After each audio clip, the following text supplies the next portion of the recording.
Hugo Souza pode trocar o Corinthians por um time da Itália?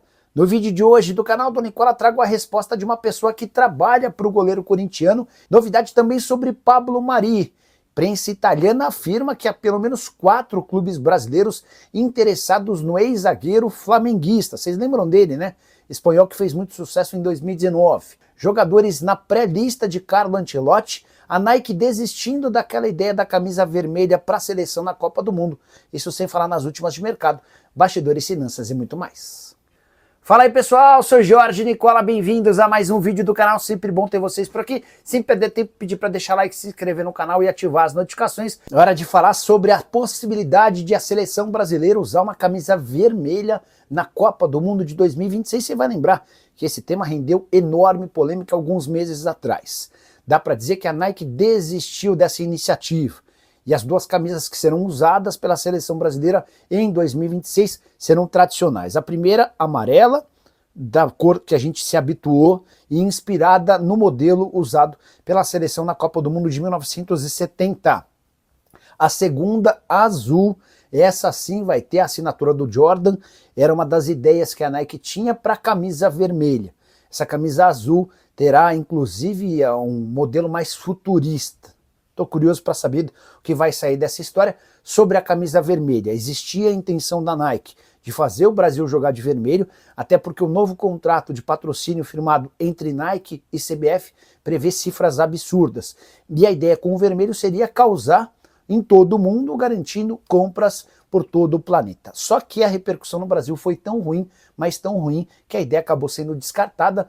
Ela foi mal interpretada por aqueles que entendem que o vermelho não tem nada a ver com a seleção brasileira e porque muita gente associou o vermelho à esquerda, e hoje no Brasil há uma polarização gigante quando a gente fala em política: ou você é de direita ou você é de esquerda, e quem é da direita não quer de jeito nenhum vestir vermelho. Você, como é que vê toda essa história? Já usa o espaço para comentário e registra a sua opinião, beleza? Bora falar agora sobre Pablo Mari. Você lembra dele? Zagueiro espanhol, hoje com 31 anos de idade, foi um dos destaques do Flamengo durante a campanha de 2019. Ele e Rodrigo Caio formaram uma dupla de zaga das mais elogiadas do Brasil. Ele acabou sendo vendido para o Arsenal, não se destacou no clube inglês e tem peregrinado por clubes italianos. Nesse momento pertence à Fiorentina. E na Itália, afirmaram nessa semana que 4 clubes brasileiros tentaram a contratação do Pablo Mari: Cruzeiro, Botafogo, Grêmio e Corinthians. De acordo com a publicação italiana, Olympiacos e Alavés também teriam demonstrado a intenção de ficar com Pablo Mari. Mas a tendência é que o espanhol acabe permanecendo na Fiorentina. Ele foi comprado no fim da temporada passada, chegou para a reta final e foi titular em 12 dos 13 jogos que disputou. O primeiro jogo, ele se adaptando ao time, ele entra no decorrer da partida, e nas 12 partidas finais do campeonato italiano ele joga todas como titular e atuando pelos 90 minutos. Dá para imaginar que o Pablo Mari permaneça por lá. Contrato na Fiorentina até junho de 2027, está avaliado em 3,5 milhões de euros. Fiorentina havia o comprado por 1.800.000 euros. Só uma curiosidade: Pablo Mari representou um dos melhores negócios recentes feitos pelo Flamengo. O rubro-negro havia o comprado do La Coruña por 5,5 milhões de reais e depois o vendeu para o Arsenal por 63 milhões de reais. Com detalhe, o Arsenal ainda foi obrigado a pagar mais dinheiro ao Flamengo nos anos seguintes por conta de bônus alcançados. Para falar sobre Hugo Souza, repercutindo uma informação publicada na Europa e dá conta de que o Hugo Souza interessa a um time do futebol italiano. Ekrem Konur, jornalista turco, que está muito habituado a falar sobre mercado, assegurou que existe um time italiano disposto a contratar o Hugo Souza e que a proposta geraria na casa dos 8 milhões de dólares ou 43 milhões e meio de reais. Comecei a estranhar essa história quando eu vi que a proposta geraria na moeda americana, de dólar. Em geral, negócios envolvendo clubes italianos e brasileiros teriam a moeda europeia, o euro, como a moeda balizadora. Enfim, fui consultar uma pessoa que trabalha com o Hugo Souza para entender se houve uma consulta, proposta, se tem negociação, se o Hugo Souza pode mesmo deixar o Corinthians. A pessoa assegurou que não existe qualquer conversa do futebol italiano nesse momento, em que o Hugo Souza está absolutamente realizado vestindo a camisa do Corinthians e vai permanecer no clube. Essa pessoa falou: pode garantir para o torcedor corintiano que o Hugo não sai.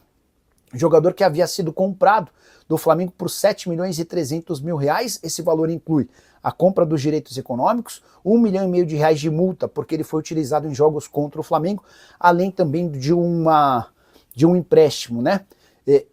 7 milhões e 300 mil que garantiram 50% dos direitos econômicos. O Hugo tem 10% do valor de uma venda futura, os outros 40% seguem vinculados ao Flamengo, perdão. Hugo Souza, que nesse ano tem 39 partidas disputadas e 36 gols sofridos. A crise no Corinthians só não foi maior depois das saídas de Cássio e Carlos Miguel, porque o Corinthians acabou contratando o Hugo Souza, que deu super conta do recado.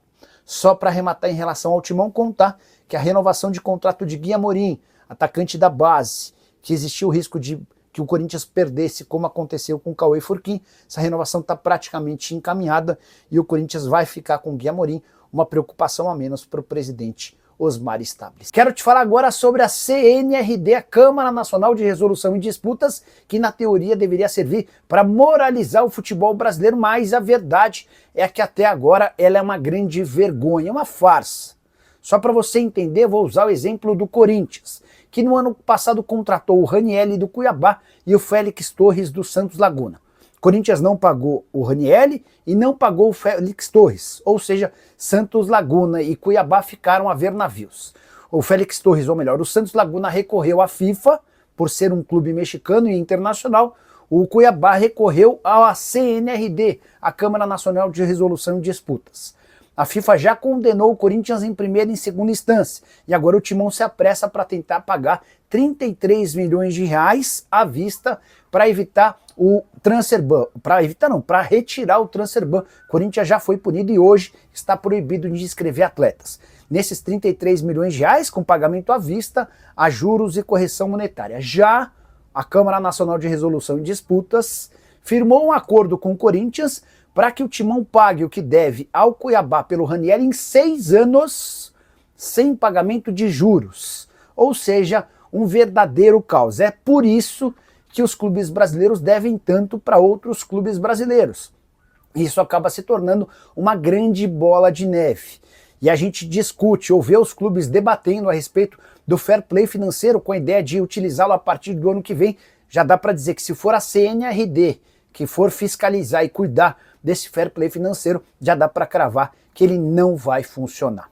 Bora falar agora sobre o Corinthians e o maior jejum de vitórias no Campeonato Brasileiro na história da Neoquímica Arena. Com a derrota por 2-1 no sábado para o Bahia, o Corinthians chegou a 5 partidas seguidas pelo Campeonato Nacional sem vencer. Derrota para o Bahia, empates contra Fortaleza, Cruzeiro e Vitória, e a derrota para o Red Bull Bragantino formam essa sequência de 5 jogos. O Corinthians já havia ficado 4 partidas sem vencer de forma seguida no Campeonato Brasileiro nos anos de 2020 e 2021.